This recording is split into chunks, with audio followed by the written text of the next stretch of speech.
The Vraxthal stood 3 meters tall at the shoulder, a creature bred across 10,000 generations for one purpose: war.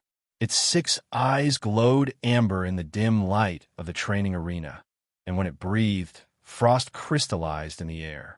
Scales like titanium plates covered its massive frame, and its claws could shred through starship hull plating. Commander Zeldar watched from the observation deck as the war beast paced before the line of cadets.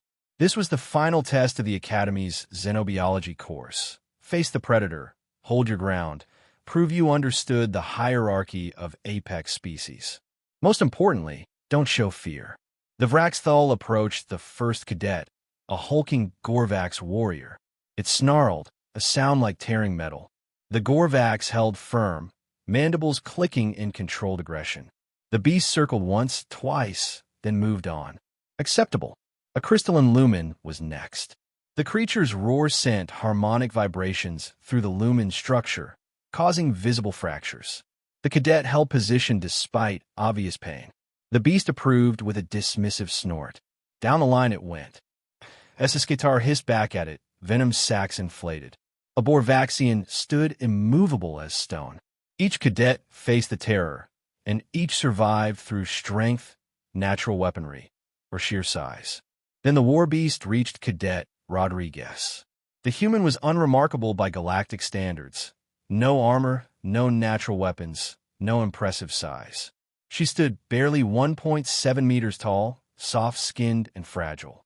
Zeldar had questioned the Academy's decision to admit humans.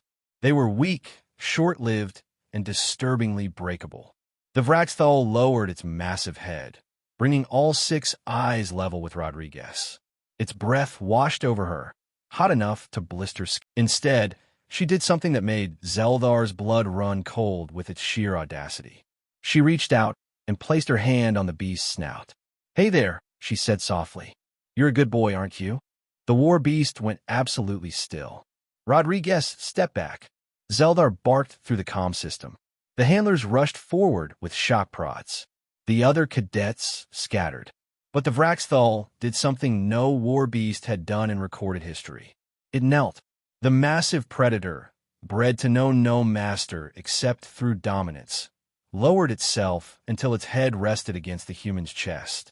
A sound emerged from its throat, not a growl, but something softer, almost a whimper. Rodriguez scratched behind its auditory ridge. "Who's a big, scary monster?" "You are." "Yes, you are." The handlers froze. Zeldar's translator struggled to process what his eyes were seeing. The beast's tail, a spiked, armored weapon capable of pulverizing bone, was wagging.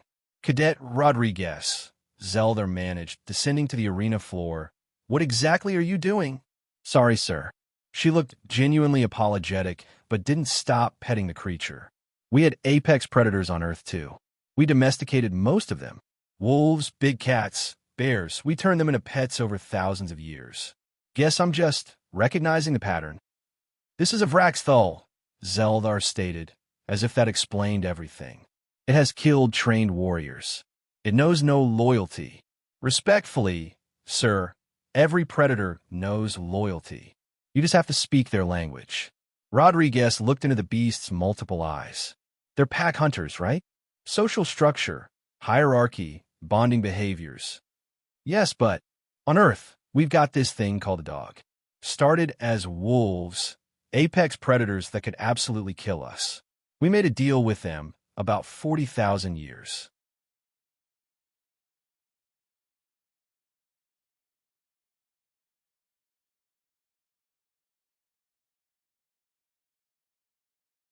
ago. We gave them food and warmth. They gave us loyalty and protection." She smiled as the Vraxthal nuzzled her shoulder. "Turns out, most predators don't want to fight all the time. They want a pack, a purpose, someone who understands them." The war beast made that soft sound again, pressing closer to the human. Zeldar watched in silence as his understanding of combat doctrine, of predator psychology, of humanity itself underwent radical revision. Humans hadn't conquered Earth through strength or natural weapons. They'd done it through something far more terrifying: the ability to turn enemies into allies, to see potential friends and the most dangerous creatures imaginable. "Commander," one of the handlers whispered, "what do we do?" Zeldar looked at Rodriguez, still scratching the war beast's scales while it gazed at her with something approaching adoration. He thought about humanity's files, about the bizarre menagerie they'd brought to the stars, dogs, cats,